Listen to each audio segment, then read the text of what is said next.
પ્રશ્ન નંબર 3. લક્ષ્મણ અને શત્રુઘ્નની માતાનું નામ શું હતું? એ. કૌશલ્યા, બી. સુમિત્રા, સી. કૈકેયી, ડી. ઉર્મિલા. તમારો જવાબ દેવાનો સમય શરૂ થાય છે હવે.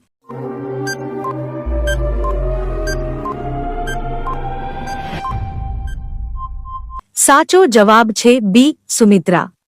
પ્રશ્ન નંબર 4. હનુમાનજી કોના મુખમાં જઈ પાછા આવ્યા હતા? એ. સિંહિકા, બી. તાડકા, સી. મારીચ, ડી. સુરસા.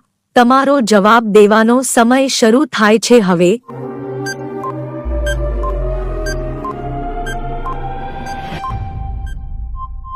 સાચો જવાબ છે ડી. સુરસા. પ્રશ્ન નંબર 5. વાલીની પત્નીનું નામ શું હતું? એ. વૃંદા, બી. મંદા, સી. કવલી, ડી. તારા. તમારો જવાબ દેવાનો સમય શરૂ થાય છે હવે.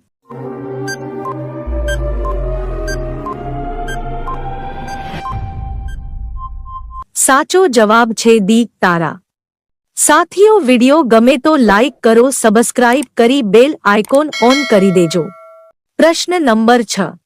શ્રી રામે લંકામાં પોતાના દૂત તરીકે કોને મોકલ્યા હતા? એ. હનુમાનજી, બી. અંગદ, સી. સુગ્રીવ, ડી. જાંબવાન. તમારો જવાબ દેવાનો સમય શરૂ થાય છે હવે.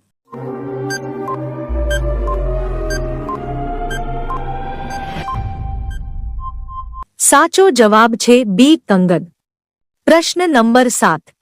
વાલ્મીકી કૃત રામાયણમાં કેટલા શ્લોક છે? એ. 1,00,000, બી. 1,000, સી. 24,000, ડી. 50,000. તમારો જવાબ દેવાનો સમય શરૂ થાય છે હવે.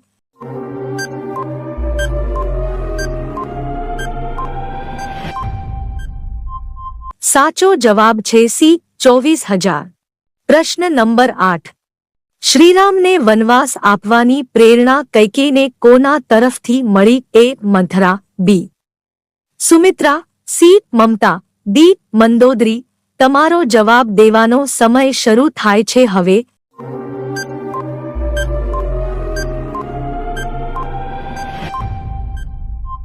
સાચો જવાબ છે એ. મંથરા.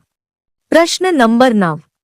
મથુરાપુરી નગરીની સ્થાપના કોના દ્વારા કરવામાં આવી હતી? એ. શ્રીરામ, બી. શ્રીકૃષ્ણ, સી. ભરત, ડી. શત્રુઘ્ન.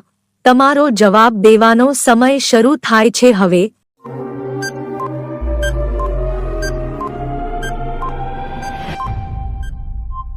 સાચો જવાબ છે ડી. શત્રુઘ્ન. પ્રશ્ન નંબર 10. હનુમાનજીએ અશોકવાટિકામાં સીતાજીને ક્યાં વૃક્ષ નીચે બેઠેલા જોયા? એ. આસોપાલવ, બી. વડ, સી. અશોક, ડી. બોરસલી. તમારો જવાબ દેવાનો સમય શરૂ થાય છે હવે.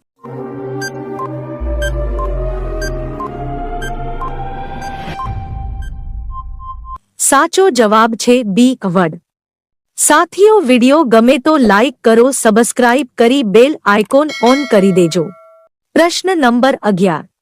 ઇન્દ્રજીતનું બીજું નામ શું હતું? એ. મેઘનાદ, બી. અક્ષયકુમાર, સી. નરાંતક, ડી. મયાસુર.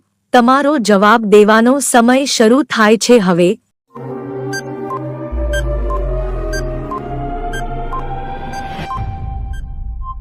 સાચો જવાબ છે એ. મેઘનાદ.